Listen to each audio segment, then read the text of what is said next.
Hey, Shalom Akim. Shalom, commençons en donnant tout honneur, toute gloire à Yahweh, Bahasham, Yahweh Shai, Bahasham Racha Kodash. Double honneur et respect aux apôtres de Greatness, ton qui guide bien les élus de la nation d'Israël et Shalom aux élus. Ceci est le livre de Psaume, chapitre 2, verset 1, ça dit ici: Pourquoi les païens ragent-ils et les peuples imaginent-ils une chose vaine?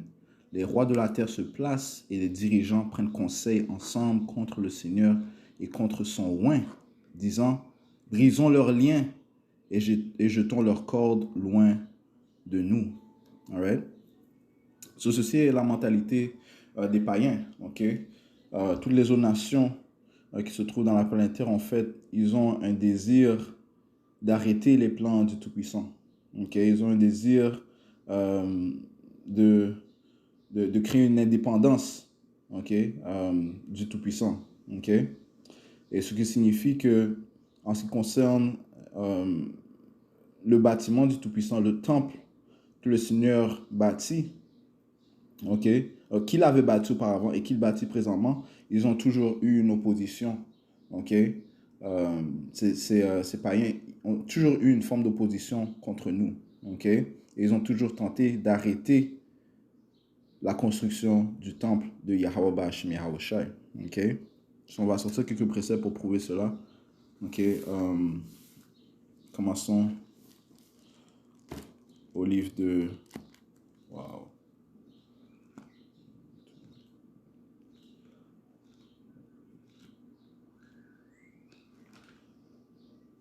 Au livre d'Ezra.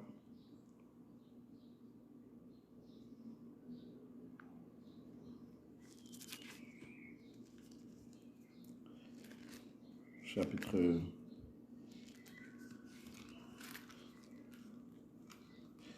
4. Et verset 1, ça dit: Or, quand les ennemis de Juda et de Benjamin entendirent que les enfants de la captivité bâtissaient le temple du Seigneur, Yahweh, Bahashim Yahusha, le Dieu d'Israël, ils vinrent vers Zerubabel et vers les chefs des pères et leur dirent: Permettez que nous bâtissions avec vous, car nous cherchons votre Dieu comme vous. Et c'est à lui que nous sacrifions depuis les jours d'Esarhaddon, le roi d'Assyrie, qui nous a fait monter ici. Mais Zerubabel, Jeshua et le reste des chefs des pères d'Israël leur dirent: Vous n'avez rien à faire avec nous pour bâtir une maison à notre Dieu. Mais nous-mêmes ensemble bâtirons au Seigneur Yahweh, le Dieu d'Israël, comme le roi Cyrus, le roi de Perse, nous l'a commandé. Parce qu'il y avait des Assyriens, des étrangers dans notre terre, que le roi d'Assyrie avait mis en place lorsqu'il avait mis le royaume d'Israël en captivité. Il a mis des païens dans notre terre, man. Cela, ces païens, ils tentent de bâtir avec nous. Comme la femme dans le... c'est the world. La femme qui parlait à Yahweh Shai, lorsque Yahweh Shai lui dit de lui donner de l'eau. Voilà. Dans le puits d'eau. Elle, c'était une païenne. Mais elle disait que elle parlait de Jacob comme si c'était son père, mais c'est pas son père. Eux, ils ont... Et c'est pas... notre Tout-Puissant n'est pas leur Dieu. Eux, ils ont leur Dieu. Le Tout-Puissant, c'est le Dieu d'Israël. Voici ces païens qui tentent de bâtir avec nous. Voyons leur réaction lorsque Zorobabel leur a dit non. Ça dit ici, il a dit: Vous n'avez rien à faire avec nous pour bâtir une maison à notre Dieu, mais nous-mêmes ensemble bâtirons au Seigneur Yahweh, Bashim Yahusha, Dieu d'Israël, comme le roi Cyrus, le roi de Perse, nous l'a commandé. Alors le peuple du pays affaiblit les mains du peuple de Juda et les génèrent pour bâtir. Et ils soudoyèrent contre eux des conseillers pour déjouer leurs projets. pendant tous les jours de Cyrus, roi de Perse, et même jusqu'au règne de Darius, roi de Perse. Okay? Donc, si ces individus étaient réellement sincères, ils auraient juste fait leur chemin. Non, leur but, c'est vraiment de rebeller contre les plans de Yahweh Ba'ashim Yahushua. C'est dans leur esprit. Okay? Et pendant le règne d'Assyrus, au commencement de son règne, ils lui écrivirent une accusation contre les habitants de Juda et de Jérusalem, et au jour d'Actaris, Bishlam, Mithredath, Tabaïl et les autres de leurs compagnons écrivirent à Artaxerxès, roi de Perse, et le contenu de la lettre était écrit en langue syrienne et interprété dans la langue syrienne.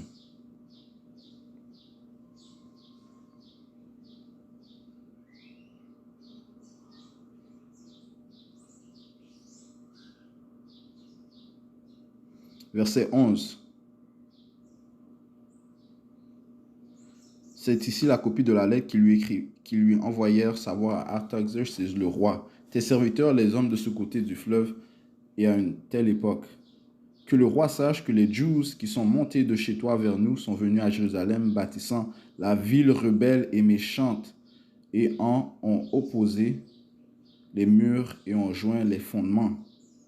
Maintenant que le roi sache que si cette ville est bâtie sur ces murs relevés, ils ne paieront donc ni péage, ni tribut, ni douane, et ainsi tu endommageras le revenu des rois. Okay? Voilà qu'ils ont, ils ont accusé notre peuple, ils ont tenté d'arrêter la construction du temple. Okay? Ils ont tenté d'arrêter les plans de Yahweh Ba'ashim Yahushua. Okay? En donnant des mensonges, man. Okay? En portant accusation sur le peuple, en portant faux témoignage, verset 14. Or, comme nous sommes salariés du palais du roi et qu'il n'est pas convenable pour nous de voir le déshonneur du roi, c'est pourquoi nous envoyons et notifions le roi. Ok? Qu'on cherche au livre des registres de tes pères, ainsi tu trouveras dans le livre des registres et tu sauras que cette ville est une ville rebelle et nuisible au roi et aux provinces et que depuis les temps anciens, on y a fait des séditions, c'est pour cela que cette ville a été détruite. Nous notifions le roi que si cette ville est rebâtie et ses murs relevés, tu n'auras plus aucune portion de ce côté du fleuve. Ok? Alright, so, voici un exemple de comment ces diables, comment ces païens font preuve de rébellion envers les plans du Tout-Puissant. Ok? Allons au livre de Nehemiah, chapitre 4, et verset 6, ça dit ici.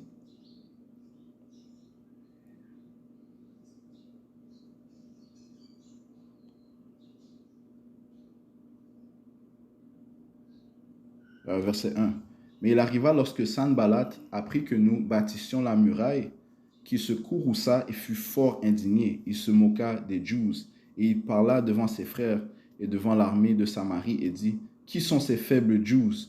Se relèveront-ils? Sacrifieront-ils? Achèveront-ils en un jour? Feront-ils revivre les pierres des monceaux de décombres, puisqu'elles sont brûlées?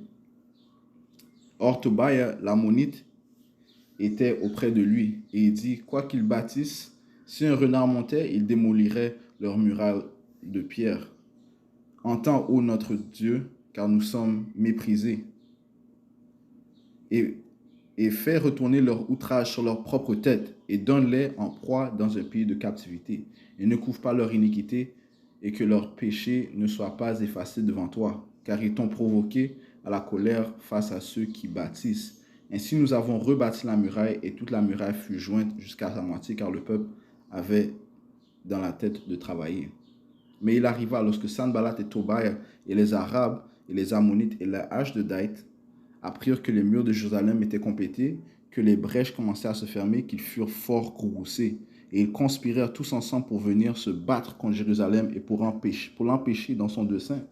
Néanmoins, nous avons prié à notre Dieu et placé une garde contre eux de jour et de nuit à cause d'eux. Right? So, nous avons une opposition. Nous avions eu une opposition auparavant concernant la construction de notre temple, okay, afin de révérer notre pouvoir, Yahweh Ba'ashim Yahushua. Et ces païens ont eu une opposition contre cela, man. OK? Et non? Verset 10, et Judas disait, la vigueur des porteurs de fardeau décline, il y a beaucoup de décombres, en sorte que nous ne pouvons pas bâtir la muraille. Et nos adversaires disaient, ils ne seront pas et ne verront pas non plus, jusqu'à ce que nous arrivions parmi eux, et nous les tuerons, et nous ferons cesser l'ouvrage.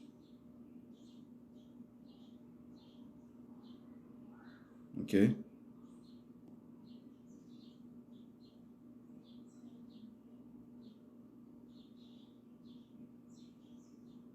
Verset 12. Et il arriva lorsque les Juifs qui demeuraient près d'eux arrivèrent, qui nous dirent par 10 fois, de tous les endroits par lesquels vous retournerez vers nous, ils seront sur vous. C'est pourquoi je plaçai depuis la partie inférieure, derrière la muraille, et sur les éminences, je plaçai, dis-je, le peuple par famille, avec leurs épées, leurs lances, leurs arcs, et je regardai et me levai. Et je dis aux notables, aux dirigeants et au reste du peuple, n'ayez pas peur d'eux, souvenez-vous du Seigneur qui est grand et terrible, et combattez pour vos frères, vos fils et vos filles, vos femmes et vos maisons. Il arriva quand nos ennemis apprirent que nous avons été avertis et que Dieu avait échoué leur conseil, que nous sommes tous retournés à la muraille, chacun à son travail. Ok. Et 16, il arriva que depuis ce jour-là, une moitié de mes serviteurs ouvraient à l'ouvrage et l'autre moitié était armée de lances, de boucliers, d'arcs et de haubergeons. Et les dirigeants étaient derrière toute la maison de Juda, ceux qui bâtissaient la muraille et ceux qui portaient les fardeaux, ainsi que ceux qui les chargeaient. Chacun travaillait à l'ouvrage d'une main et de l'autre main tenait une arme. Car ceux qui bâtissaient avaient chacun son épée, ceinte sur son côté, ainsi qu'il bâtissait, celui qui sonnait de la trompette était près de moi. Ok? Right? So, et Yahweh Bashmi Yahushai nous a défendus. Ok? Et tout comme il nous défend présentement. Ok? Des, de l'obstruction que tentent d'apporter ces païens. Ok? Allons dans le livre de Maccabée. Ok? Ouais. Ces païens ont toujours tenté d'apporter du désordre en Israël, de la séparation,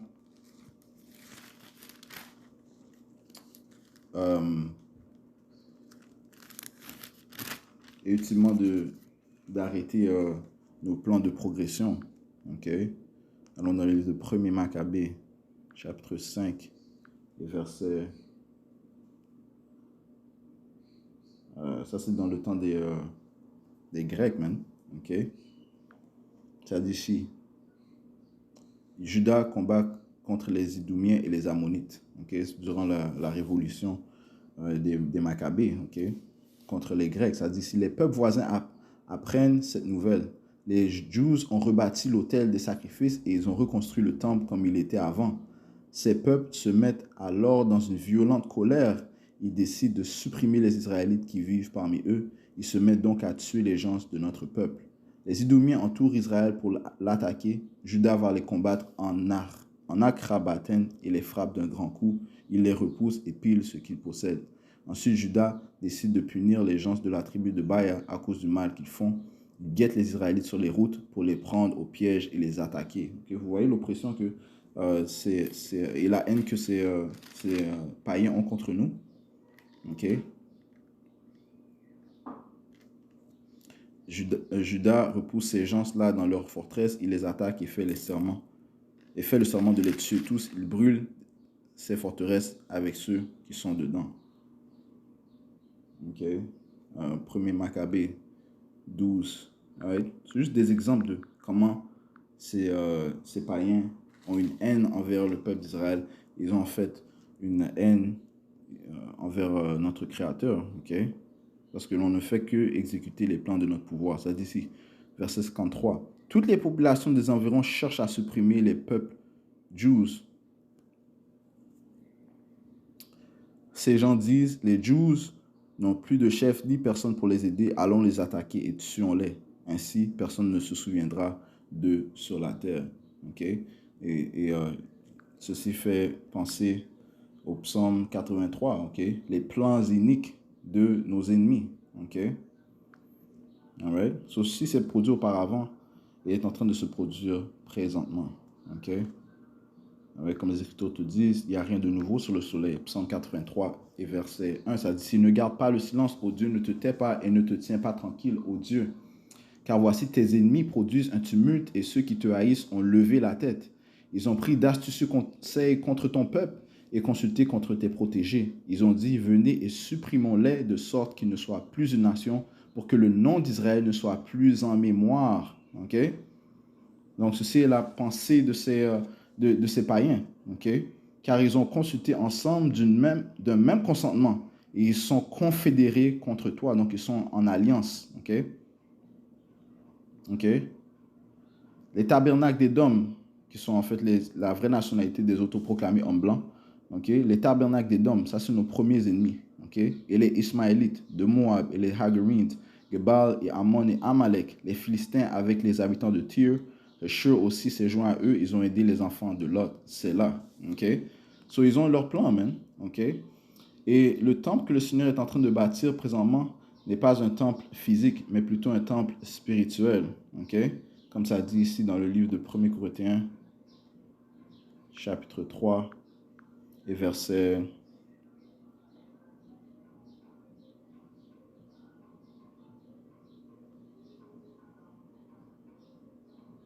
9. Car nous sommes ouvriers ensemble avec Yahweh Bashim Yahushua. Vous êtes le champ de Dieu, vous êtes l'édifice de Dieu. Donc le temple, qui est le vous? Parlant des élus, okay? Ceux qui sont en train de bâtir ce temple, en train de prophétiser la parole, de prêcher la parole de Yahweh Bashim Yahushua, qui est en train de bâtir les hommes un jour à la fois. Okay? Nous sommes en train d'être renouvelés un jour à la fois. Et en fait, les hommes sont aussi appelés des pierres vivantes, des lively stones. Okay? Et chaque homme de Yahweh Bashim Yahushua fait partie du temple. Okay? Okay? C'est une pierre qui sert à bâtir ce temple. Okay? Verset 16, ça dit, ne savez-vous pas que vous êtes le temple de Dieu et que l'Esprit de Dieu demeure en vous? Si quelqu'un souille le temple de Dieu, Dieu le détruira, car le temple de Dieu est saint, lequel temple vous êtes. Okay? Donc, nous sommes le temple de Yahweh Bashim Yahushua. Okay?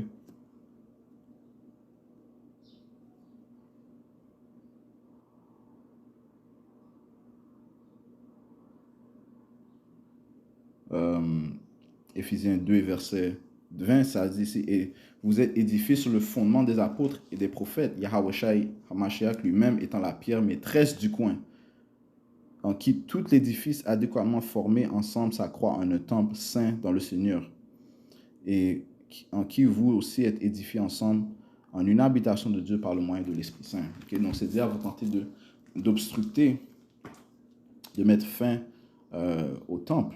Okay? Tout comme de le faire auparavant. Okay?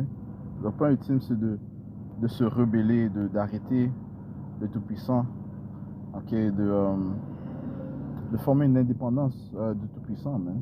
Okay? Se retournant à Psaume 2 et verset 1, ça dit, pourquoi les païens ragent-ils et les peuples imaginent-ils une chose vaine? Les rois de la terre se placent et les dirigeants prennent conseil ensemble contre Yahweh et contre son oint, Yahweh Shai, et ses élus, disant, brisons leurs liens et jetons leurs cordes loin de nous. Verset 4. Celui qui est assis dans le lieu, dans les cieux, rira. Le Seigneur les aura en dérision. Okay? Le Seigneur les aura en dérision, même. Alors il leur parlera dans son courroux et les vexera dans son sévère mécontentement. Ok? Alright? Ce qui signifie quoi? Qu'ils ne vont pas aboutir à leur plan d'arrêter les plans de Yahweh Bashim Yahushua. Okay? Le Seigneur est en train de bâtir son temple devant leurs yeux. Et il n'y a rien qu'ils pourront faire. Ok? Ok.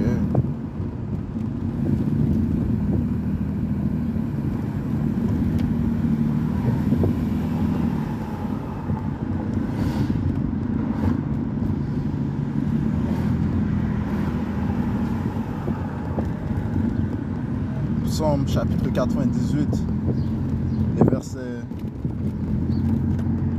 verset 2. Le Seigneur a fait connaître son salut. Sa droiture a-t-il montré ouvertement à la vue des païens. Alright? Le Seigneur a fait connaître son salut. Sa droiture a-t-il montré ouvertement à la vue des païens. Right? So, le Seigneur bâtit son temple. C'est son temple qu'il bâtit dans la vue des païens. Ok? Et c'est dire, même s'ils sont hérités, même s'ils sont dans leur ils sont courroucés du bâtiment de Yahweh Hashem Yahushai, il n'y a rien qu'ils puissent faire pour arrêter. Okay? Comme les Écritures disent, okay, il y en a plus qui sont avec nous, qui sont avec eux. Okay? Parlant des anges, okay? Les anges nous protègent. Ça veut dire que les anges du Seigneur encampent autour de ceux qui le craignent. Man. Okay? So,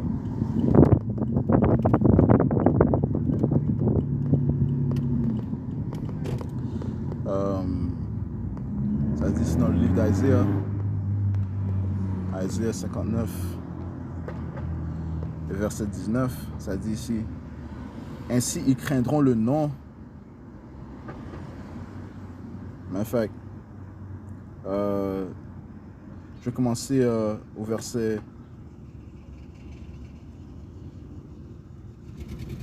15. Oui, la vérité fait défaut. Et qui pousse la vérité? La vérité provient du Seigneur Yahweh Hashem Yahushai et qui la pousse, ses prophètes. Okay? Ces prophètes déclarent sa vérité. Eux qui ont eu leurs oreilles et leurs yeux ouverts, okay? Spirituellement. Okay? Par Yahweh Hashem Yahushai, ça dit, oui, la vérité fait défaut dans la société où nous sommes. Okay? Parce que cette droiture est opposée à la volonté de ces païens. Et ça dit ici, et celui qui se retire du mal devient une proie. Et le Seigneur l'a vu et cela lui a déplu qu'il n'y ait pas de jugement. Right? Nos autres nations ne nous défendent pas. Ils ne défendent pas la vérité. Ils défendent que les choses diaboliques, man. Okay? Les choses qui sont les choses opposées au Tout-Puissant. Okay? Okay? D'une manière ou d'une autre, pour l'instant, ces païens, ils sont en alliance avec le diable. Ils sont man. Okay? C'est lui qui règne présentement. Okay? So, ils ne défendent pas les élus du Seigneur, ceux qui sont en train de bâtir son temple. Okay? Donc, ceci déplaît à Yahweh Hashem Yahushai. Verset 16. Et il a vu qu'il n'y avait aucun homme et il s'est étonné qu'il n'y ait pas d'intercesseur. C'est pourquoi son bras lui a apporté le salut et sa rectitude l'a soutenu, Yahweh Shai. Car il s'est revêtu de la rectitude comme d'une cuirasse et mis un casque de salut sur sa tête. Et il s'est revêtu d'habits de la vengeance pour vêtements et s'est enveloppé de zèle comme de manteau. So, le Seigneur va apporter la vengeance, man. Selon leurs actes, il rendra l'appareil, la fureur à ses adversaires, la rétribution à ses ennemis. Aux îles, il rendra la rétribution. Ainsi, ils craindront le nom du Seigneur depuis l'ouest et sa gloire depuis le lever du soleil. Quand l'ennemi viendra comme un fleuve, okay, comme ils vont venir furieusement, quand l'ennemi viendra comme un fleuve, l'Esprit du Seigneur lèvera l'étendard contre lui. So, le Seigneur va cacher, il va protéger ses élus. Okay? Alright? Il va dévoiler ses pouvoirs spirituels, man. Okay? Pour but de défendre son peuple. Okay? Et d'apporter la rétribution, la vengeance sur ses ennemis, man. Okay? So, je veux juste apporter cela, ok? Nos ennemis tentent d'arrêter le temple, la construction du temple du Seigneur, la progression du peuple d'Israël, mais tout cela en vain, ok? Parce que le Seigneur va les détruire, man. Alright?